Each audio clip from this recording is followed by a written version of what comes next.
pro-Israel component of our march here, and I said that if you love your grandmother, for instance, you don't let your grandmother drive drunk. It's not a question of liking. Their sign says, "We love Israel." Well, if you love Israel, you will stop Israel from doing things that are harmful to itself. And I think that's the big issue here. It's not a blind loyalty. It's the understanding that the violence will actually hurt everybody, and it will also hurt Israel. You've got to have a peace, and you have to treat people with fairness, and you have to treat the Gazans with fairness. This will never work. Occupation is a crime!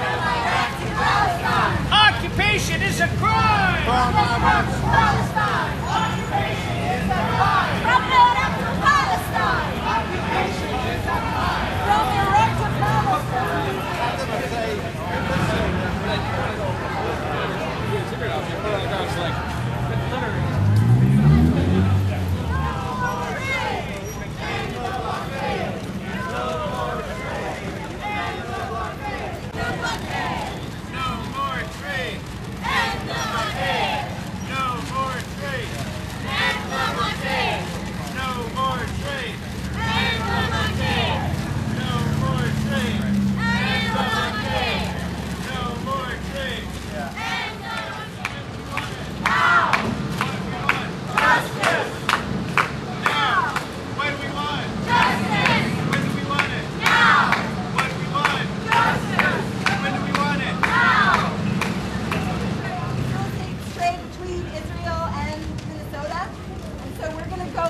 Some people have prepared demands for the trade office to stop doing trade with the state of Israel. So if you want to come inside and give the demand or support, I can. Okay.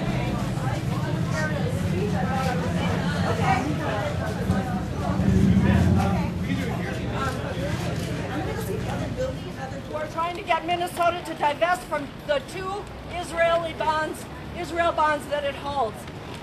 This is a statewide campaign in solidarity with the 2005 Palestinian call for boycott, divestment, and sanctions of Israel until Israel complies with international law. Those of you who are not familiar with Minnesota Break the Bonds, I invite you to meet with me or another member of the group. Seeing all of you here in solidarity with the Palestinians living under occupation and apartheid gives me hope and inspiration. We are going to win. We are going to see the end of Israeli apartheid. Boycott, divest, sanctions. Boycott, divest, sanctions. Boycott, divest, sanctions. Boycott, divest, sanctions. Boycott, divest, sanctions. Boycott, divest, sanctions. Boycott, divest, sanctions. boycott. That they don't want to talk to us. Bad. Not very American of them, if you ask me. This is Hadley. She's going to read a statement. So we have prepared a statement because we were planning on talking to people in the trade office, but I guess I'll just say what we were planning to say to the trade office so that you can all think about it and maybe come back another time when they are willing to talk to us. So we are here today to demand an end to all Minnesota-based trade with Israel as part of the project to end all U.S. economic support for Israel until the blockade of Gaza has been lifted and the right of return has been upheld for all Palestinians suffering under the violent dispossession of their land. We believe that demanding an end to all economic collaboration with nations violently enforcing policies of racism and dispossession is legitimate and necessary.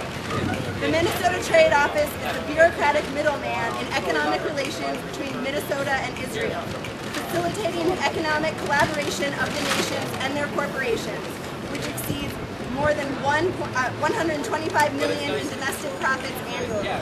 4 million of these profits come from military contracts with local arms merchants such as NAPCO International and Alliant Tech Systems.